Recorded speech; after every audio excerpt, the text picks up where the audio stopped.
Good morning, everybody. Thanks for tuning in to the Tom and Ben News, affiliated with Keeping It Real with the Deja Show.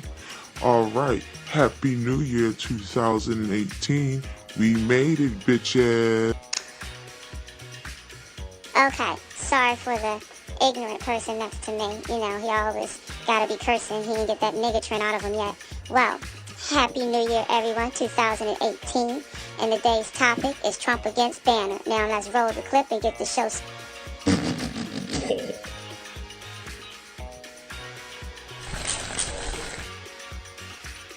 All right, time to start the show. Keeping It Real with the Deja.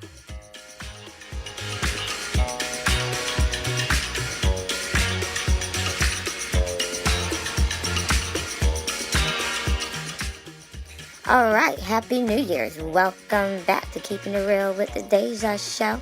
I hope everyone had a great New Year, because I sure did. I hope all your holidays and your sweet wishes came true for all your gifts out there, because Mama racked up.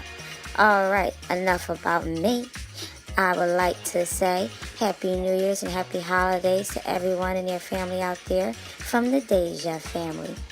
Alright, well, let's get this show started. Today's topic, we are talking about Trump and Banner. We all knew this was going to happen. Alright, let's get this New Year started. Okay, so let's just get straight to it on the Trump and Banner topic. Everyone warned Trump that Banner was a snake, literally and figuratively, okay?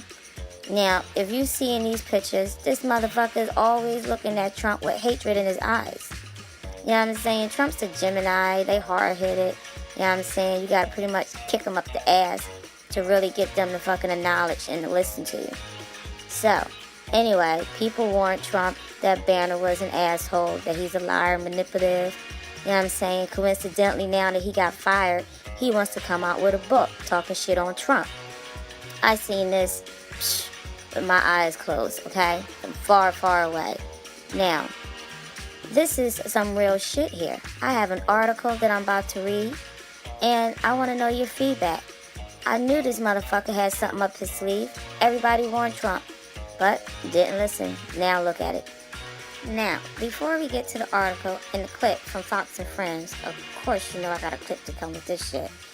How about, let's just take a trip down memory lane. Alright.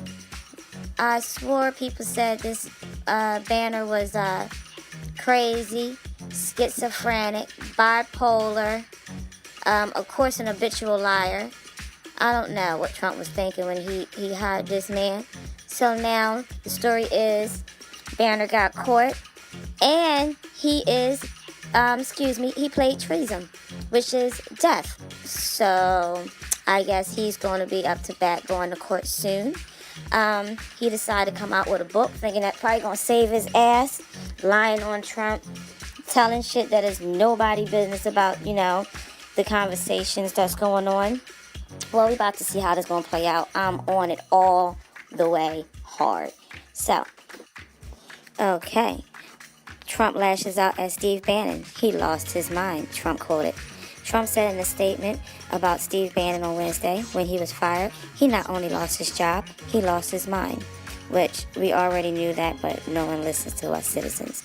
Okay, Washington, D.C. President Donald Trump lashes out at former White House chief strategist Steve Bannon on Wednesday after a report that Bannon called a meeting between Donald Trump Jr. and several Russians during the 2016 presidential campaign treasonous.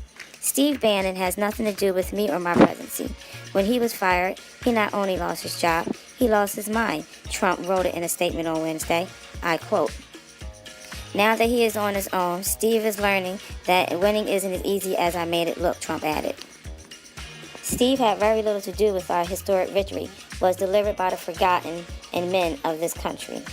Yet, Steve had everything to do with the loss of Senate seat in Alabama held for more than 30 years by Republicans. Steve doesn't represent my base. He is only in it for himself. The harsh words from Trump come after the Guardian newspaper on Wednesday published a report about journalist Michael Wolff's new book in which Bannon is quoted extensively. According to the report, Bannon said of the meeting between Trump Jr. and Jared Kushner, part Manafort and people said to represent the Russian government.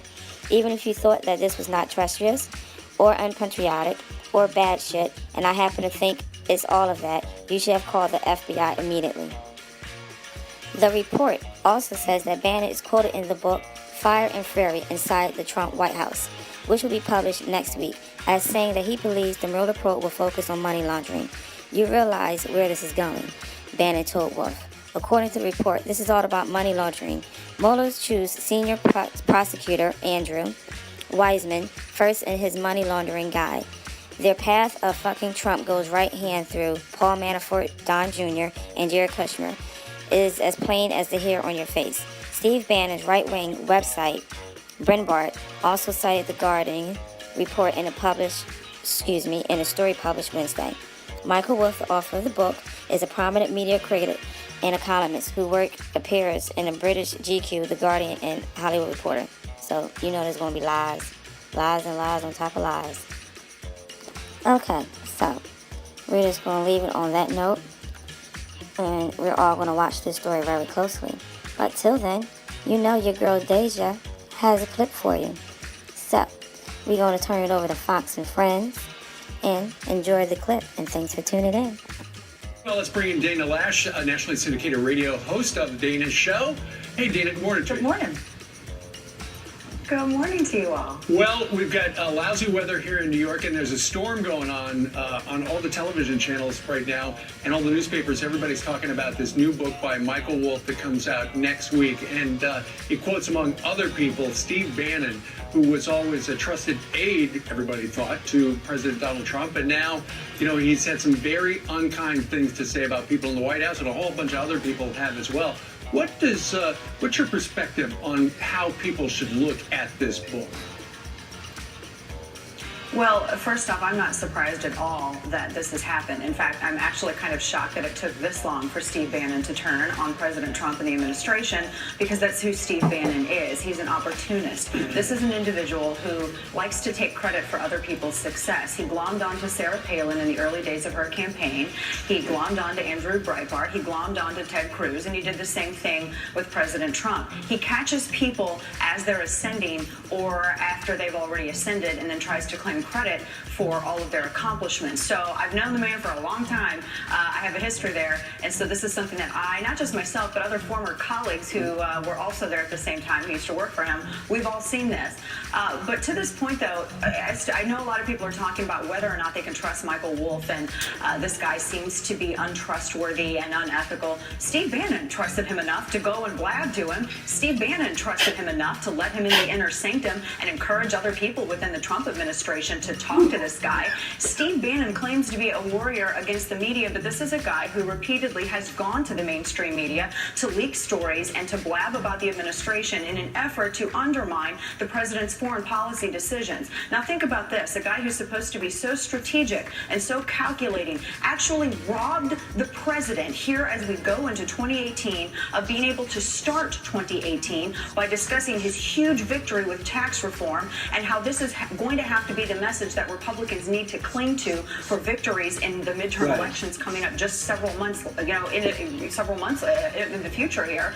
And Steve Bannon robbed the president of this talking point by once again making it all about him. He ran to the American Prospect, let's not forget that, another progressive publication wherein he blabbed to a progressive reporter in an effort to undermine the president's foreign policy on North Korea. So I don't think that he can claim to be a warrior against the media when he uses it for his purposes continually to try to undermine the administration. Steve Bannon is all about Steve Bannon and will always only ever be about Steve Bannon. Well, the one thing I would not know is that if he does have a part of the base, will he take that with him, since he's now drawn sides between him and the president?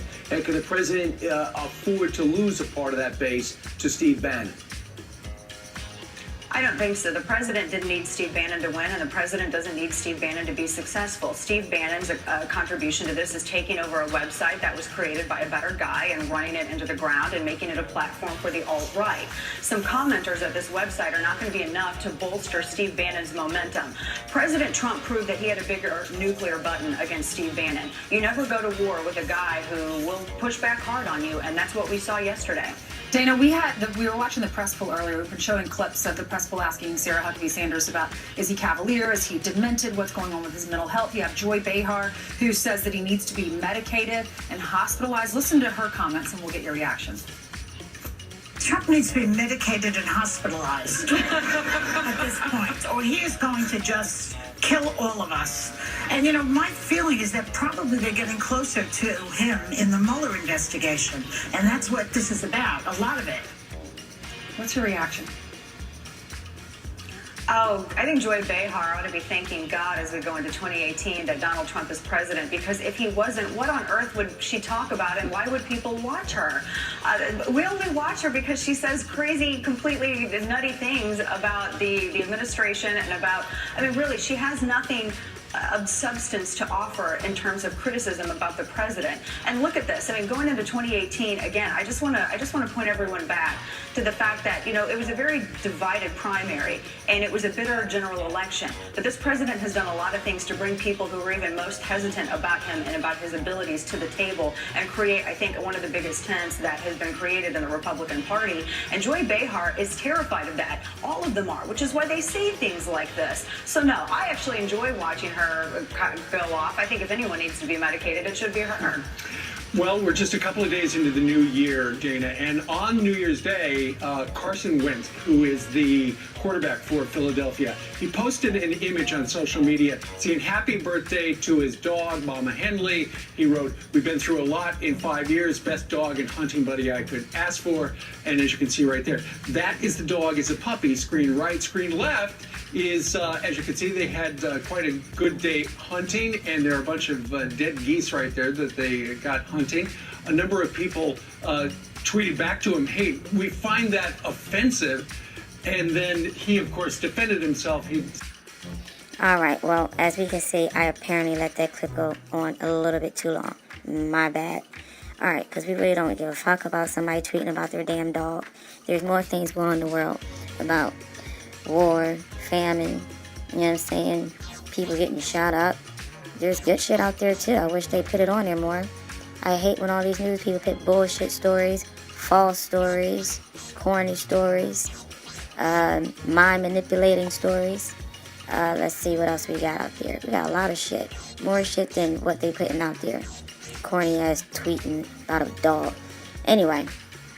Alright, thanks for, tuning in for the Trump and Bannon story. Please give me your feedback and don't forget to subscribe. And as I always say, love watching you watch me. And of course, love, peace, and hair grease. We'll be back later on with more stories for you. Thanks for watching.